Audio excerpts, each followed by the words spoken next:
শুভ সকাল বন্ধুরা। তো চলো আজকে রান্না বান্না করার জন্য যে কুটনো কাটা হয়ে গেল।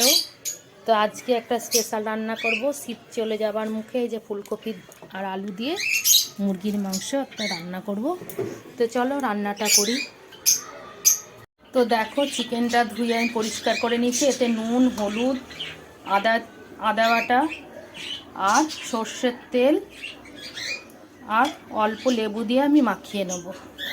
মাখিয়ে আধ ঘন্টা রেস্টে রেখে দেবো। তো চলো ফিরে এলাম আধ ঘন্টা পরে। যেভাবে আমরা মাংস রান্না করি সেইভাবেই রান্না করব। পার্থক্য হচ্ছে এই যে ফুলকপিটা দেব, আর ফুলকপিটা এখন পোকা হয় বলে আমি ভাপিয়ে নিয়েছি, আর আলুটাও হালকা সেদ্ধ করে নিয়েছি, কেননা ফুলকপি দিয়ে করব, গলে প্যাক হয়ে যাবে, তার জন্য হালকা সেদ্ধ নিয়েছি। তো চলো তোমরা এইভাবে বানিয়ে খেয়ে দেখবে, খুব ভালো হয়। তো গ্যাস জ্বালিয়ে কড়া বসিয়ে দিয়েছি, দিয়ে দিচ্ছি আমি সর্ষের তেল।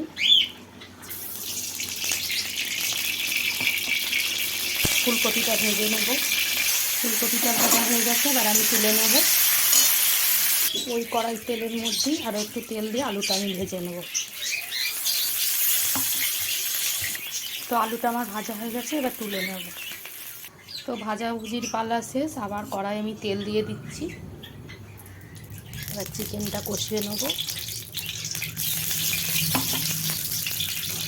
ফোড়নে দেবো আমি একটা শুকনো লঙ্কা, দুটো তেজপাতা আর দারচিনি, লবঙ্গ আর ছোটো এলাচ।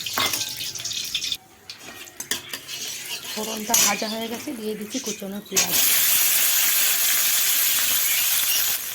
দিয়ে দিচ্ছি অল্প নুন।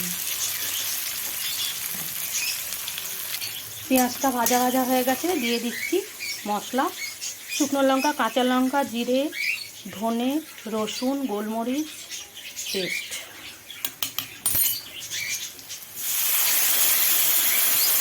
আবারও নেড়ে কষিয়ে নেব। দিয়ে দিচ্ছি কুচনো টমেটো,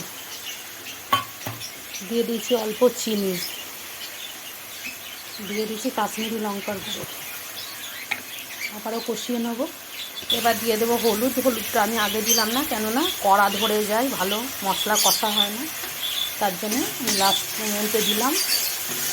আর পরিমাণ মতো দিলাম, কেননা চিকেনও দিয়ে মাখিয়ে রাখা আছে। আলু ফুলকপিতে হলুদ দিয়েছি, তাই কমই দিলাম। তো এই যে মশলায় তেল ছেড়ে এসছে, এবার আমি দিয়ে দেবো চিকেনটা।